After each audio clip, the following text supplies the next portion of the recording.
la segunda y última sesión del curso de Educación Artística, un espacio negado. Y aquí tenemos al maestro Ramón Mier García, la vez pasada estuvo con nosotros. María Esther, muy buenas tardes.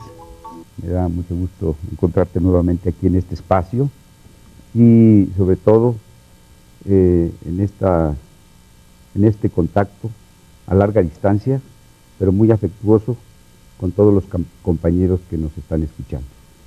Muchas gracias. Sí. Ramón, me gustaría que pudiéramos conversar sobre un tema que has planteado en relación con las personas que están en formación, niños, jóvenes, adultos, adolescentes, como artistas y como consumidores. ¿Qué nos podrías decir al respecto? Me parece que la pregunta y el planteamiento dan pie a extenderse un poco en este espacio. Tenemos dos o tres elementos que deben ser considerados. Es decir, por un lado, la educación como sistema o como sistemas educativos en sí mismos. Por otro lado, las necesidades sociales. Y por otro lado, la situación que guarda el sujeto respecto a todo este contexto. Creo que tenemos que partir de nuestras realidades. Nuestra realidad es que vivimos en una época de consumismo y hay que decirlo con veracidad, por lo menos así lo siento, la educación también es una parte de este consumo. Esto tiene una serie de contradicciones con los aspectos creativos y a veces inclusive con los aspectos formativos. La escolarización tiene la tendencia de ser homogeneizante, puesto que forma programas de estudio, forma paquetes, forma cursos, construye cursos, y todo esto es dicho de una forma general. Pero las individualidades no siempre están consideradas como tales. Y muchas veces algunos alumnos fracasan frente a una búsqueda que infructuosamente buscan atrás de estos programas generales, ¿no? Los niños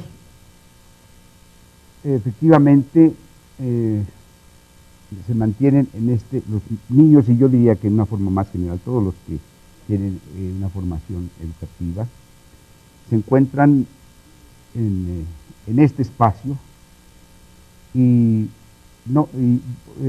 vuelvo al punto original, es decir, no siempre encuentran lo que ellos realmente buscan.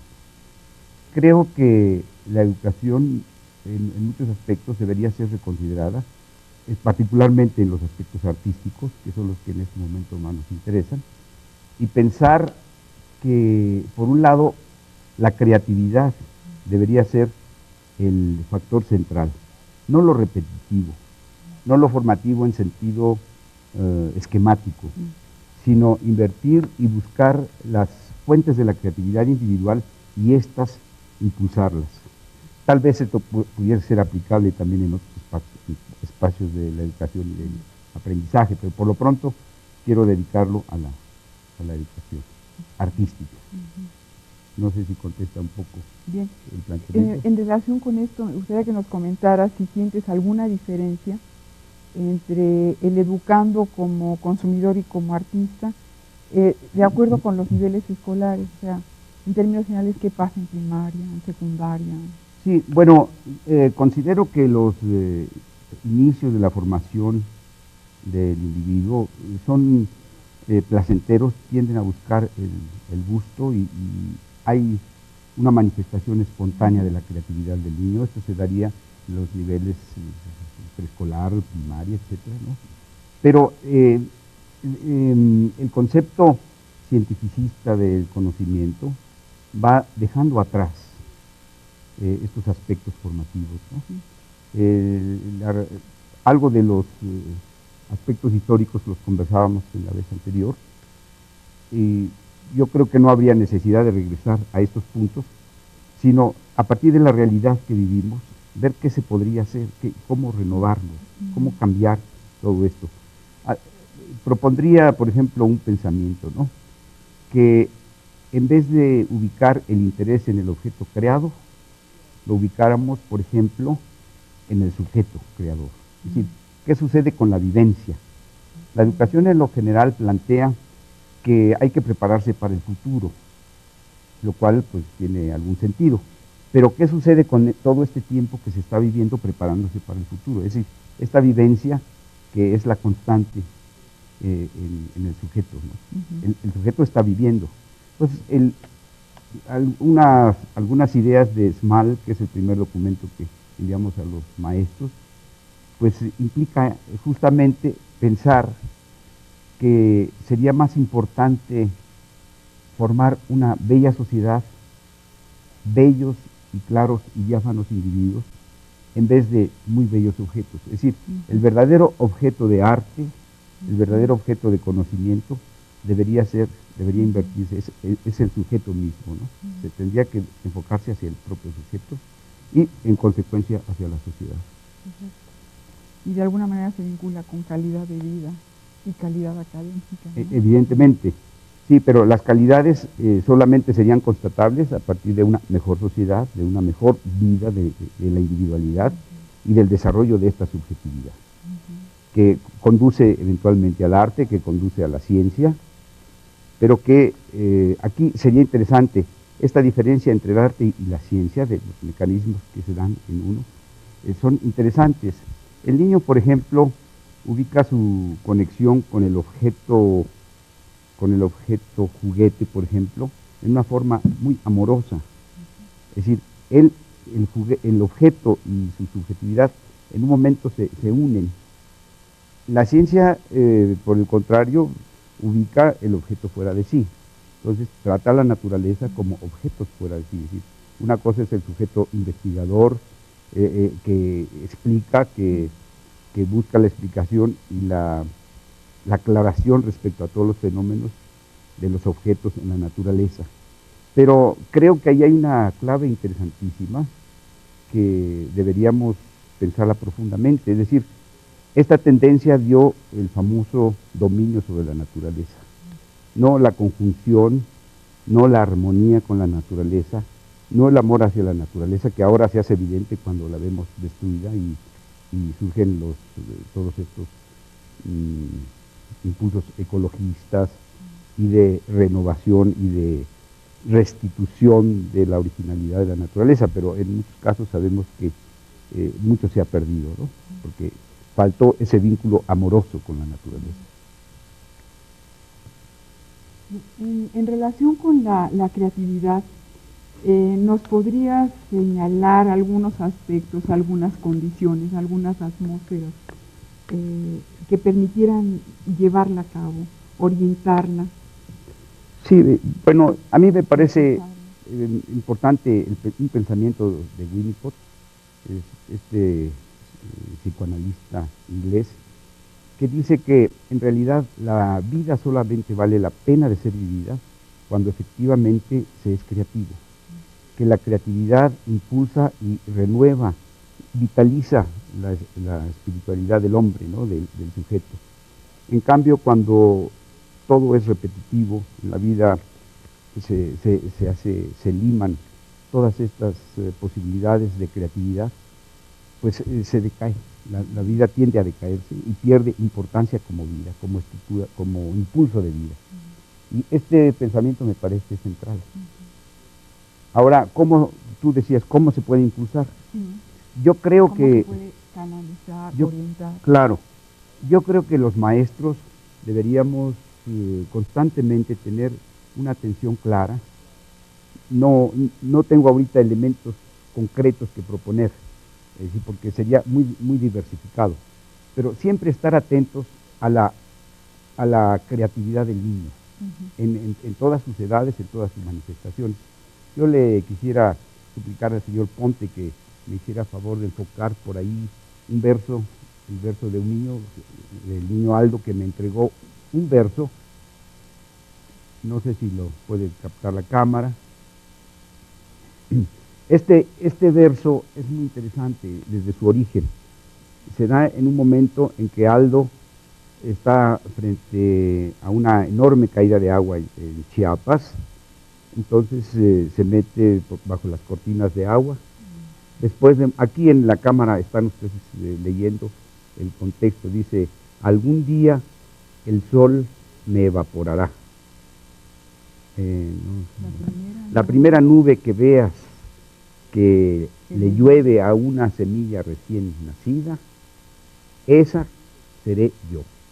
Bueno, este verso pues es un verso lleno de ingenuidad, lleno de emoción, muy infantil, es un niño de 10 años, va a cumplir 11 años, y me permitió elaborar una piececita musical que también se puede ver ahí en la partitura. Desgraciadamente faltó un poco de elaboración técnica para presentarles a ustedes la música, pero ahí está la partitura, y esta partitura tiene la característica de que puede ser cantada por los niños, puede ser tocada por instrumentos musicales, puede servir de audición para los niños, en fin, y parte de la creatividad de un niño, ¿no? Hay otro ejemplo también por ahí de Aldo, que es un dibujo que le hemos dado el título de Perfiles, porque efectivamente según el lugar donde se coloca la figura, el señor Ponte, ¿sería tan amable de colocar ese dibujo? Es un dibujo, ese dibujo que está ahí.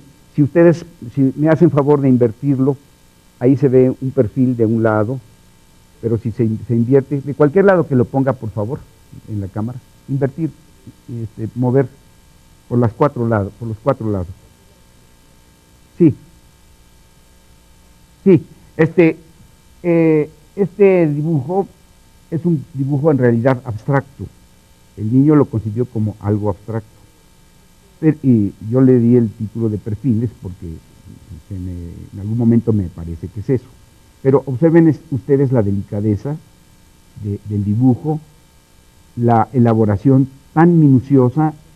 Este dibujo fue elaborado en una hora, prácticamente una hora exacta de tiempo. Y a mí me parece realmente muy interesante. Es toda una técnica autoconcebida. El dibujo se desarrolla con plenitud, no tiene ninguna indicación de ningún adulto. Y bueno, es un detalle que no debe pasar desapercibido para los educadores. A partir de ahí, bueno, podemos pensar no forzosamente ni en un pintor ni en un escultor, porque esto es prematuro. Aquí podemos pensar en las capacidades creativas de un niño que se pueden canalizar hacia múltiples espacios.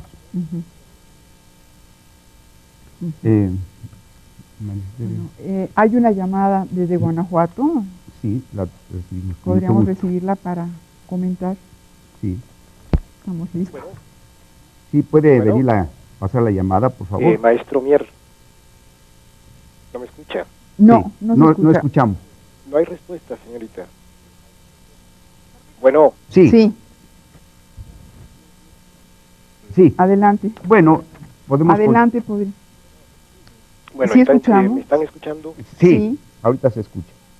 Bueno. ¿Quién está sí, tomando adelante, la llamada? sí se le escucha. Bueno, no estamos sé si oyéndolo. Sí.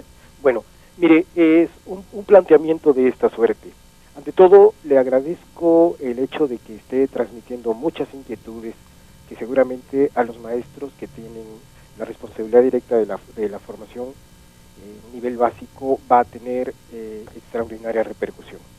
Más que a usted, con quien siento mucha afinidad y coincidencia en los planteamientos, quiero dirigirme a las autoridades de la Universidad Pedagógica y de instituciones formadoras de docentes para ver que se plantease como una inquietud que en los planes, los currículum se incluyese no de una manera marginal, sino central, la formación en materias como fue en un tiempo expresión y comunicación, que no fuese tanto ensayismo, sino ciertos enfoques a la vez teóricos y prácticos que llevasen a cultivar la sensibilidad estética tan necesaria en un mundo pues que está demasiado, no diría tecnificado, la técnica es bienvenida, pero hace falta ese correlato de complementariedad de la creatividad y de la sensibilidad estética.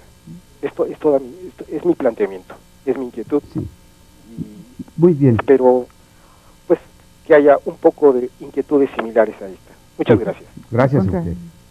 Bueno, en realidad más que una pregunta fue un planteamiento que hemos recibido y que comunicaremos como él lo solicita a las autoridades. ¿Podemos continuar, señor Ponte? Sí, muchísimas gracias. Bueno, no sé si había algún comentario respecto a la... A mí me despertaba muchas inquietudes. Bueno, la pregunta. El comentario del maestro Sí. Armando. Sí. Yo creo que es muy interesante frente a esta sensación que has venido planteando del exceso de racionalidad, el abuso de la técnica, tecnicismo. No es la técnica, como el maestro lo señalaba en sí misma, sino el abuso del tecnicismo. Dejar afuera una serie de saberes. Yo no sé si de alguna manera podríamos recuperar estos saberes, entre comillas, inútiles, que se han considerado inútiles y que son fundamentales, son claves fundamentales para la formación humana, ¿verdad? Claro. Yo posiblemente conectaría un poquito con lo que ya habíamos comentado. Ajá. Creo que toda esta situación tiene razones históricas. Efectivamente, siglo XVI, siglo XVII, son siglos de desarrollo de la racionalidad, del concepto científico que superaba en muchos sentidos el concepto de ciencia basado en la Biblia, ¿no? Es decir, se fue abriendo todo un mundo de expectativas, de conocimientos, y creo que fue en su momento valiosísimo, porque habría una nueva expectativa, pero efectivamente la sensibilidad como tal fue quedando en un espacio aparte, un espacio minimizado que con el enorme desarrollo científico y técnico pues se llegó a minimizar, como se ha dicho, ¿no? Creo que es un momento importante de rescate, ¿no? El ejemplo lo tendremos también en la pantalla cuando hablamos, por ejemplo, del objeto juguete. Esto lo omitimos anteriormente, pero creo que es muy importante. El objeto juguete se convierte en arte, es decir, encierra varias cosas, la sensibilidad infantil, que con amor toma en las manos un juguete y que significa parte de su vida. Es muy interesante, por ejemplo, que el juego de las canicas, ahí tienen los trompos, y en las canicas particularmente, en el juego se inicia el arte, ¿no? Es decir, en el juego de los niños se inicia todo el arte. Y para los griegos, inclusive, arte y juego eran prácticamente la misma cosa. Ahí tienen otras, son canicas. Las canicas son interesantes porque tienen un origen prehispánico, que eran hechas de barro, pero lo que es curioso es que las originales en el interior tenían una primera canica, una primera esferita, y esto era considerado algo así como el alma del objeto canica, ¿no? Entonces, no solamente la sensibilidad, sino hay toda una mentalidad atrás de este juego, ¿no? Y aquí hay una reproducción de los juguetes mexicanos, algunos tal vez internacionales, pero lo importante es hacer hincapié en este hecho concreto, porque habría que analizar con cuidado el tipo de juguete con el que el niño moderno, el niño de nuestra época juega, ¿no? Ahí están las matracas también. Creo que todos estos son una aportación de nuestra cultura. Y en la actualidad el niño no cuenta con estos objetos, no se les hace notar. Entonces se pasa directamente a juguetes sumamente sofisticados que pueden enseñar cosas, pero lo que sí es grave desde mi punto de vista, y creo que todo el mundo sería inobjetable, es que el juguete bélico Es una verdadera agresión en contra de todo concepto de finura, de emotividad, de sensibilidad, de respeto a los demás, ¿no? Los niños se matan simbólicamente, ¿no? Son juguetes de muerte. Y creo que esto debería lograrse como una gran conciencia en la sociedad, ¿no? La sociedad tiene que tratar de evitar esto. Las escenas de los niños pues nos muestran la ingenuidad de su juego, de su inspiración, de su sensibilidad. Y el objeto arte es un objeto, el objeto juego, el juguete, es un objeto de amor. Sí, yo estaba pensando si no de alguna manera el niño del campo tendría otros recursos en este sentido, ¿no? A veces el niño de la ciudad tiene muchos recursos a disposición, muchos juguetes, claro, muy mecanizados.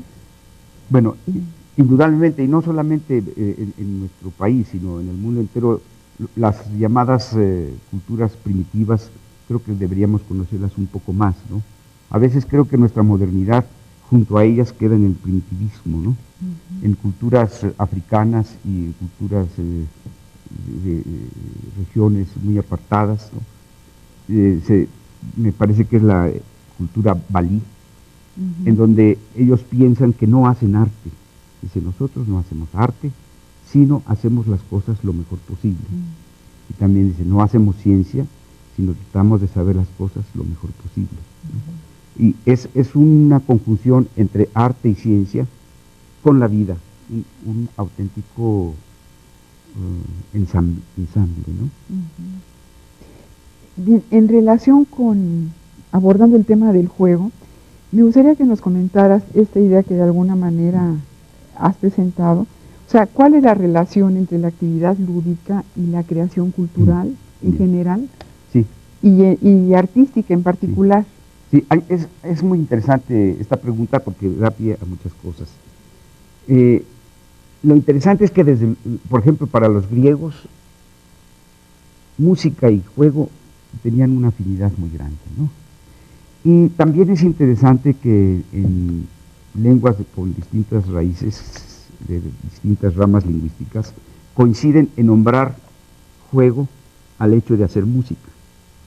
Están, por ejemplo, algunas latinas como el francés, germánicas como el alemán e inglés, pero lo curioso que también en lenguas eslavas y árabes se utiliza este término para designar el hacer música. Como por ejemplo, como juego. To play, spielen, yue, ¿verdad? En árabe no lo sé y solamente tengo la información que ustedes encontrarán en el documento de Smal. Pero es interesante que esta coincidencia no es una casualidad, sino está inscrita en la psicología del ser humano, ¿no? Y en ese sentido, pues se puede pasar con sencillez, con facilidad, del juego infantil al juego de los instrumentos, ¿no? Y sobre todo cuando hay autores, por aquí el señor Ponte tiene algún ejemplo de música hecha por los niños, es el ejemplo de unas 2 piezas elaboradas por el maestro César Tot, que en algún momento las podrán escuchar. Este material ha sido elaborado totalmente por los niños, ¿no? Es música. Perdón. Sí, no es la partitura, sino el disco que... Sí, por favor. A ver si es posible. El coyotito o el tren, el que usted guste, es un ejemplo para mostrar a nuestros televidentes una música hecha absolutamente, auténticamente por niños educados en México, formados en este sistema. ¿Se puede escuchar? Muchísimas gracias. Sí. Bueno, creo que, no sé, que podríamos esperar un momentito. Sí. Ahí va sonando, ya. Creo que ya está sonando, se escucha, ¿no? ¿verdad? El coyotito. Sí. ¿Se está escuchando? Yo no lo escucho, pero está pasando, ¿verdad? Ahí está. Ah, sí, ahora sí. Ese es el tren. Hecho por niños, imagínense.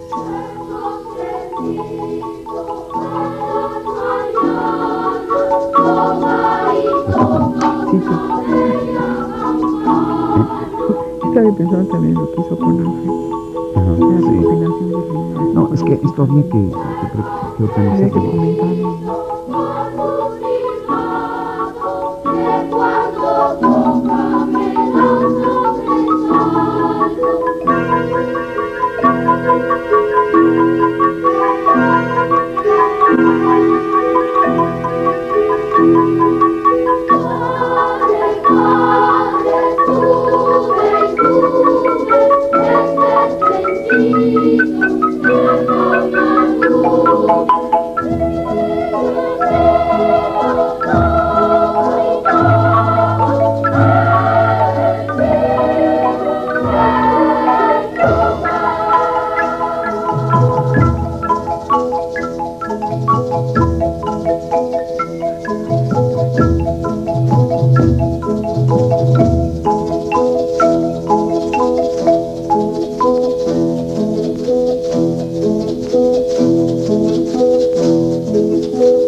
Sí, bueno, acaban ustedes de escuchar esta pieza escrita por el maestro César Tot.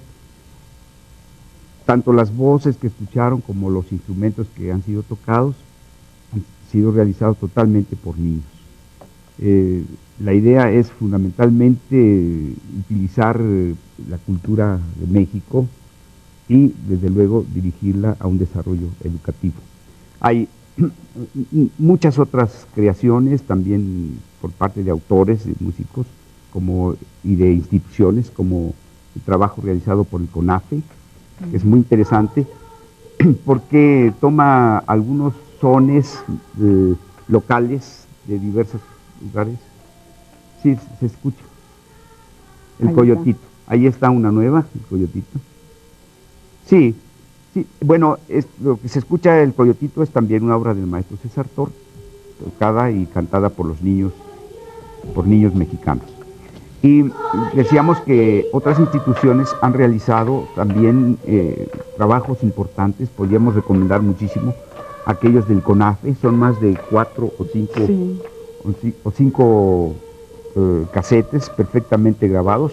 Su característica es también interesante, toma melodías muy locales de diversas regiones de México, juegos, adivinanzas, en fin, instrumentados y musicalizados también por niños. Narrativa excelente. La narrativa es espléndida, así que se las recomendamos ampliamente. Los hermanos Rincón. Los hermanos Rincón también nos han dado enormes momentos de gusto.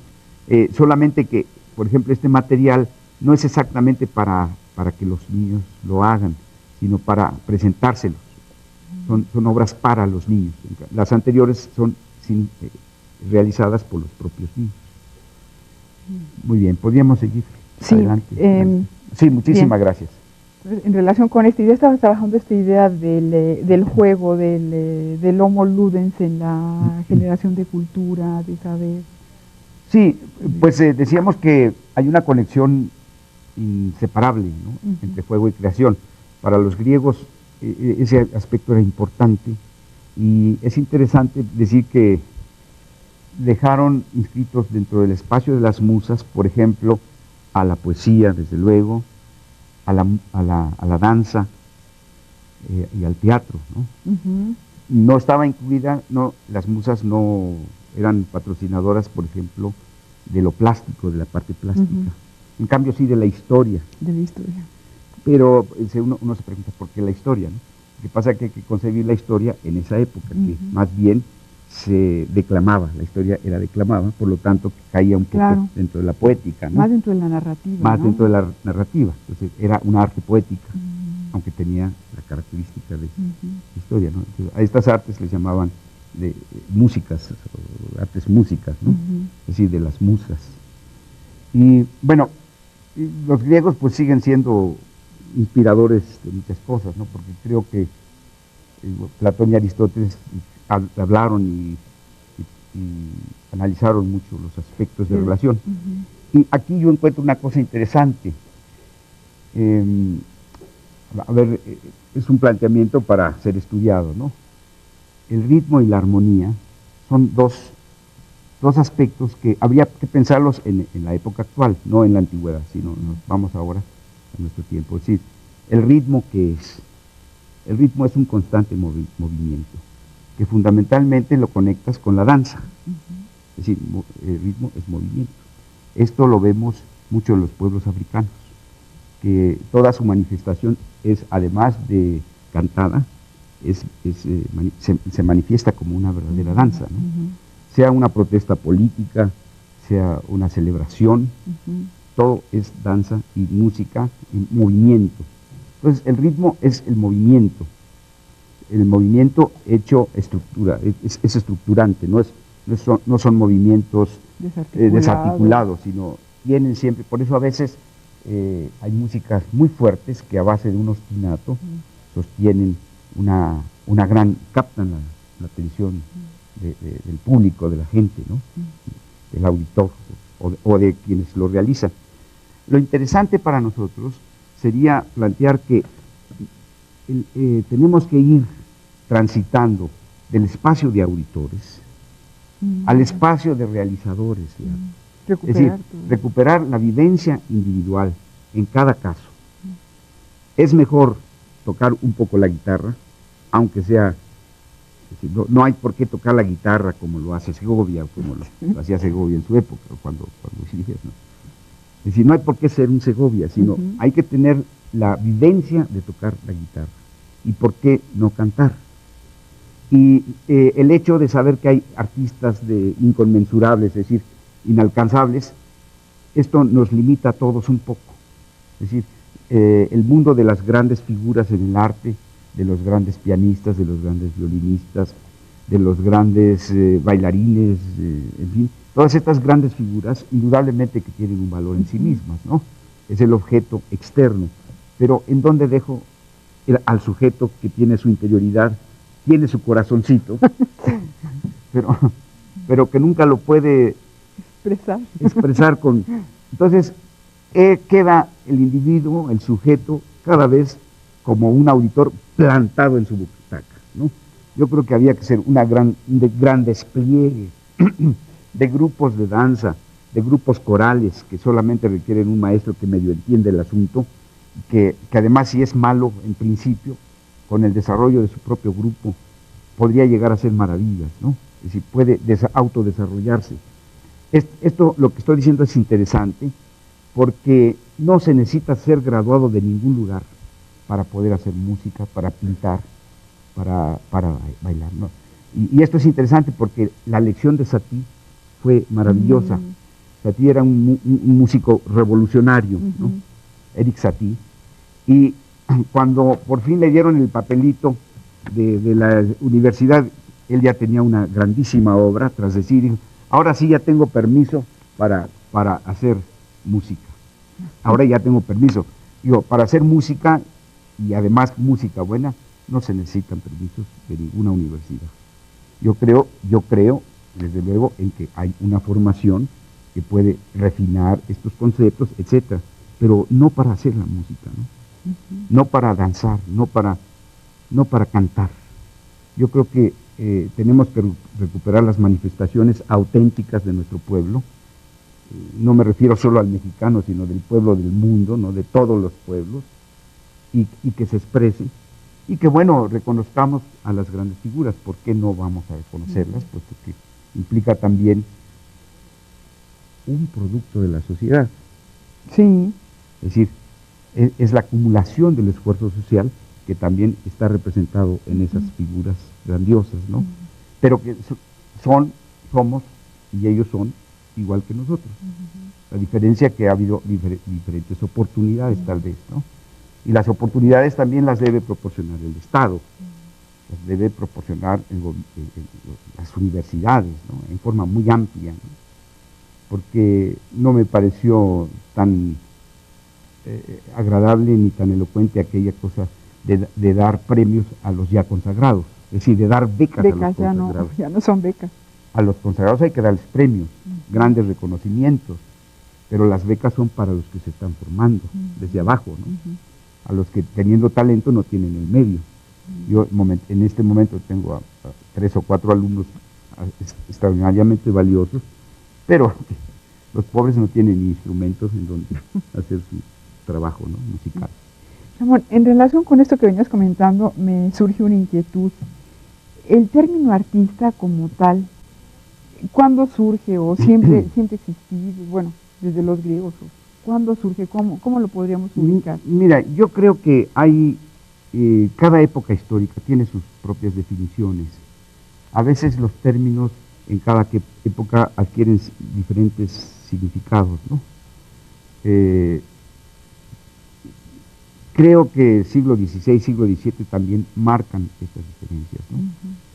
En el principio las artes son toda aquella manifestación que se realiza con la creatividad manual, con el desarrollo manual, y claro, se van diferenciando. Estamos en el terreno de lo artesanal. Todo se inicia en lo artesanal. Todo se inicia en lo artesanal. Claro, de repente no es lo mismo hacer la estatua de un príncipe que hacer unas vasijas de barro o algo así. Sí, se van diferenciando, ¿no? Sí, se va logrando un nivel social en los artistas un poco diferente, que va siendo diferente. Digamos que se requiere del príncipe que solicite un trabajo. Claro, de repente son contratados. Los grandes músicos como Haydn, como Bach. No, Mozart fue la transición. A Mozart le fue muy mal, porque en realidad su enorme talento y su ¿cómo digamos? Su rebeldía, ¿verdad?, hizo que su rebeldía hizo que no fuera grato a los príncipes. Entonces en ningún lugar tuvo chamba, ¿no?, como diríamos en términos nuestros. Y el pobre tuvo que vérselas por sí solo, ¿no? Entonces no podía sufragar todos sus gastos en base a sus conciertos y a las obras que presentaba, ¿no? Pero él representa la transición. El que le sigue, Beethoven, ese sí tenía un carácter, y además ese sabía manejar, era político y organizador y un gran músico, ¿no? ¿Por qué será que los músicos, bueno, es una pregunta muy, muy obvia, pero por qué se visten siempre de frac? Sí, bueno, en general en la música llamada culta. Claro.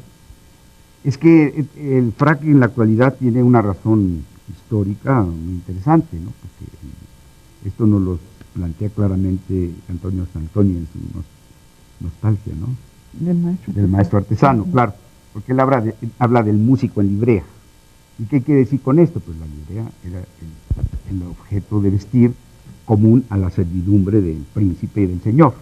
Entonces, el músico no era sino la prolongación de la servidumbre, ¿no? Y comía en la cocina con todos los que servían al señor.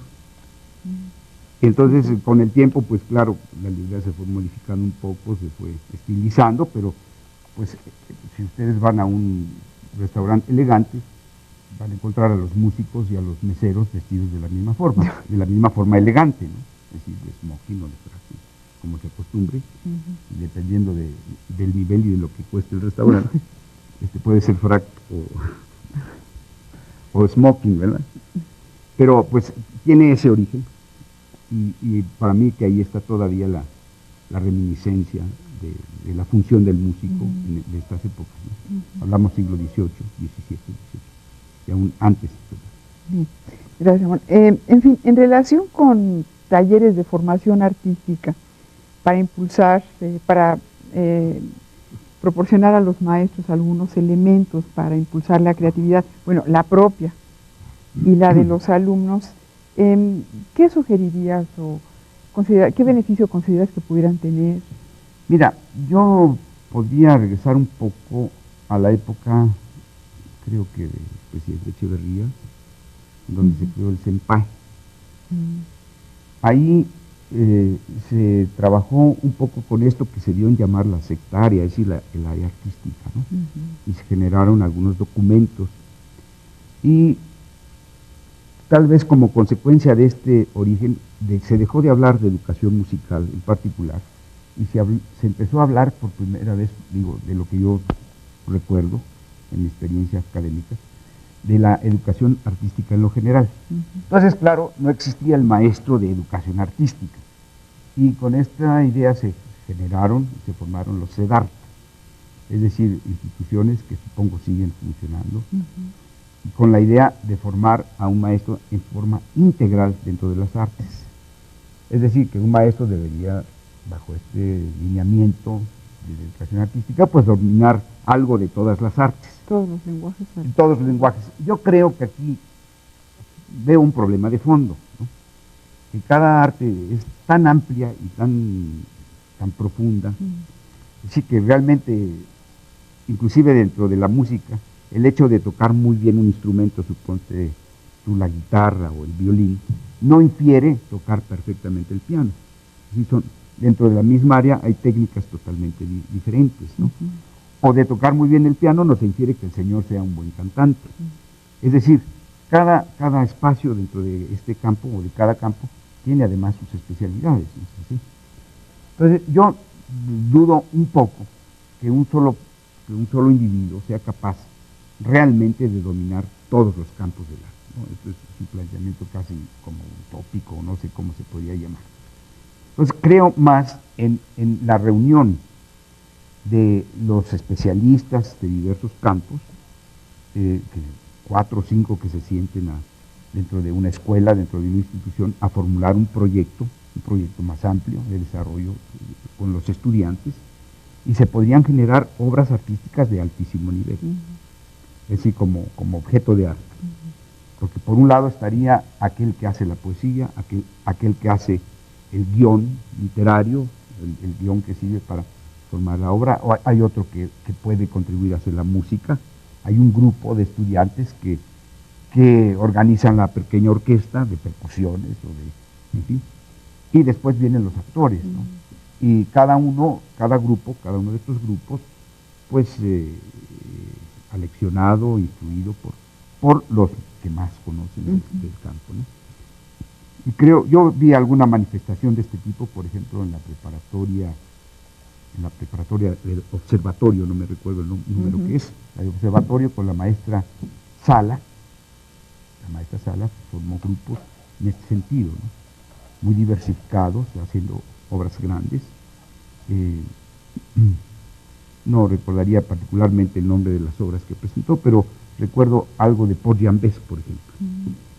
Y fueron cuadros bien hechos, ¿no? Creo que por ese camino sería interesante y sería muy motivador. En México creo que algo de la idea de hacer este centro de las artes nacionales y con un carácter muy amplio pudiera ser ese, ¿no? No sé, no tengo suficiente información. El proyecto amplio, me parece que por el momento no se ha logrado esa conjuntación de diferentes artes, ¿no? Pero creo que ahí estaría la motivación extraordinaria. Digamos, un músico con otro músico no revela mayor cosa. A lo mucho hará un dúo, pero no crea nada más. En cambio, un músico con un grupo de danzantes, de personas que cantan o que danzan, tiene otra posibilidad. Y el hallazgo es extraordinario cuando te encuentras a un magnífico poeta, ¿no? Claro. Porque entonces el músico reacciona ante esa poesía y escribe y hace música, ¿no? Claro.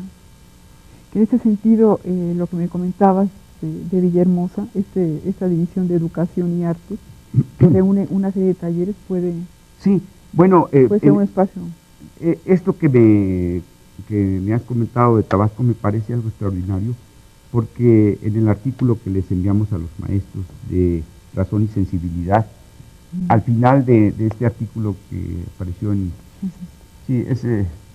Razón y Sensibilidad, contrapuntos en la formación del hombre, que también fue enviado a los maestros, al final se plantea este problema, ¿no?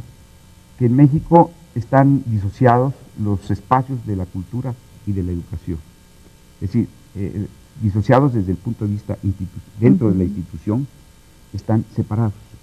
Entonces el planteamiento es si es posible hacer arte sin educación o a la inversa, ¿no? Educación sin arte. Y creo que la formación de los propios maestros tendrá que ser poco a poco más abundante en estos aspectos, ¿no? Por lo menos lograr una mayor conciencia, saber que no solo se está manejando la parte, lograr una mayor conciencia, saber que no solo se está manejando la parte intelectual del individuo, sino el aspecto de la conciencia, el aspecto de la sensibilidad, etcétera, ¿no?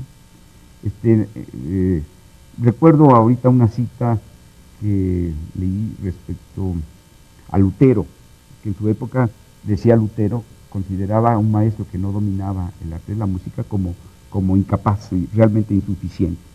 Para él la música en particular, que no es lo único a lo que nos referiríamos en este momento, pero para él en particular la música era fundamental en la formación del individuo. Bien. Les agradeceríamos que llamaran al estudio para ver qué comentarios, qué dudas, sugerencias, observaciones tienen en relación con esta plática tan sugerente del maestro Ramón Mier.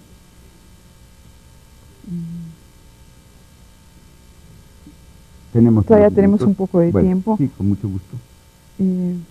Podríamos a lo mejor comentar un poquito más esta idea de los contrapuntos en la formación del hombre, sí, la razón y sensibilidad. Naturalmente. Yo, por favor, que no se escape ese planteamiento, pero quisiera retomar un punto que se me escapó el momento adecuado de decirlo, y es el siguiente, que estábamos en aquello del ritmo y la armonía. Sí. Bueno, cada cultura ha tenido su música. Alguna fue una música lineal, sigue siendo en muchos lugares, quiere decir, una sola melodía que lleva un ritmo, por ejemplo, por imaginar algo, el canto gregoriano, ¿no? Pero después hay un desenvolvimiento de la armonía, que es un poco posterior. Y esto significa conjuntar las varias voces. De esa forma una armonía, una conjunción de voces que en su totalidad en la música le llamamos armonía. Pero el planteamiento sería pensar, ¿por qué a veces o preguntarnos, ¿por qué a veces la música tiene un efecto tan poderoso en el ser humano? ¿Por qué le absorbe? ¿Por qué le pesca de tal manera su sensibilidad? Y ahí me ha surgido una hipótesis que lo dejaría como un cuestionamiento, como una posible investigación. Digamos, efectivamente hay diversos niveles en la música. Por ejemplo, la melodía es la guía que está afuera de la música. Es decir, es el delineado principal. Observable, audible de cualquier manera. Después vienen las voces interiores, más graves, generalmente están abajo de esta melodía principal. Y por último está el bajo que a veces no se escucha, pero en forma curiosa representa la base de todo lo que está arriba, tanto de las voces intermedias como de la propia melodía. Entonces ahí mi hipótesis es la siguiente, que la música cuando está bien estructurada, y sobre todo cuando se piensa en esta música así, con melodía, armonía, bajo, etcétera, abarca los diferentes niveles de la conciencia humana. Es decir, tanto del consciente, esto es la melodía, como del algo que está abajo del consciente, un inconsciente, y hasta abajo. Como subconsciente, un subconsciente profundo, ¿no? Y en este sentido, si fuera válida la tesis o la hipótesis, la música es capaz de abarcar la totalidad del individuo. Es decir, de penetrar en la totalidad del individuo. Hay un preludio de la serie de preludios de Chopin, el número 4, en mi menor, que es una melodía maravillosa, pero absolutamente sencilla. Pero lo importante es lo que pasa abajo. Y estos son unos matices de sensibilidad extraordinarios que está manejando, ¿no? El final del preludio en mi menor son como acordes de muerte, ¿no? Es decir, o que presagian la muerte. Pero después de haber pasado por una vida llena de, pues, de angustias, a veces por momentos de ternura, de explosión, todo esto en una sola página. Entonces, me parece que sería un tema por elaborar, ¿no? Pero lo dejo como inquietud. Nada más. Bueno, en relación con esto, yo quería preguntarte, bueno, a mí la lectura de la música me parece complejísima y muchas veces uno siente desde afuera que, bueno, oye uno comentarios en donde se devalúa la actividad artística, pues hacer música es una cosa muy sencilla, muy elemental. Yo la verdad siento la partitura de una complejidad tremenda. Yo creo que eso de lograr una simetría doble pues en las manos, lograr la lectura de dos líneas y lograr integrarlas, parece que es muy difícil. Bueno, como dificultad pudiera mencionarse, ¿no? En realidad esto es un aspecto superable desde el punto de vista del entrenamiento del propio instrumento, ¿no? Efectivamente son muchos años de desarrollo de este control. El teclado en particular sí es difícil porque implica en la misma mano puede haber diversas presiones, ¿no? Y cada una puede ser independiente de la otra, en su totalidad es un conjunto. Pero en realidad el verdadero problema es llegar a la expresividad de la música, a la música en sí misma. Sí, están las dificultades, pero estas no dejan de ser sino aspectos, llamemos técnicos, llamemos superables, ¿no? Superables por el entrenamiento. Lo otro es lo que es interesante, porque es entrar a un espíritu nuevo, con el cual hay que identificarse con el mensaje del autor.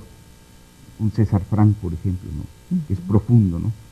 Y bueno, en nuestra época pues hay una serie de dificultades, porque mucha de la música escrita en los siglos anteriores, 17, 18, 19, mucho estaba conectado profundamente con lo sacro, realmente dirigido a la idea de divinidad. Entonces, ahora parece que hubiese algunos conflictos, pudiera haber, ¿no? Entonces, por otro lado, los jóvenes se han separado totalmente, o en mucho, sí, gracias, en mucho de estas tendencias originales. Pero yo quisiera decir que lo sacro y lo divino, lo bello, no forzosamente tienen que ser ligados a cosas religiosas, ¿no? Es una forma de sentir la profundidad de la naturaleza, la profundidad del cosmos. Basta en una noche despejada observar lo que sucede en las alturas y bueno, maravillarse. Y este maravillarse es lo que te da este contacto con lo grandioso, ¿no? Con lo grandioso, que es algo mucho más allá de mi propia experiencia humana y de mi conciencia, ¿no? Claro. Algo en realidad inexplicable, ¿no? Bien, no sé cómo andaremos de tiempo. Ya empezamos a concluir. Pues bien, Ramón, te queremos agradecer mucho tu presencia en la Universidad Pedagógica. Igual a los compañeros de la Universidad Pedagógica que están abordando este programa de actualización y al público en general, le agradecemos mucho su participación y su presencia. Y a las personas que van a acreditar esta materia, les pedimos que nos hagan llegar sus trabajos para, a la vez que el maestro los revise y pueda hacer una serie de observaciones y de sugerencias. No sé si... Sí, yo quisiera decir dos palabras, si es posible todavía.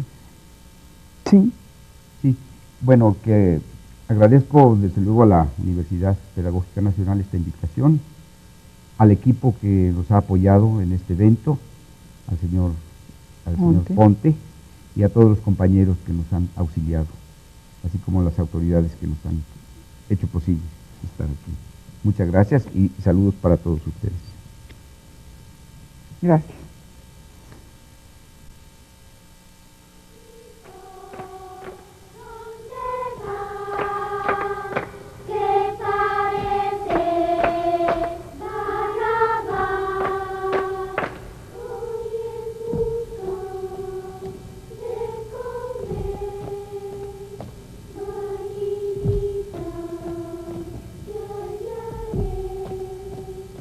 Coyo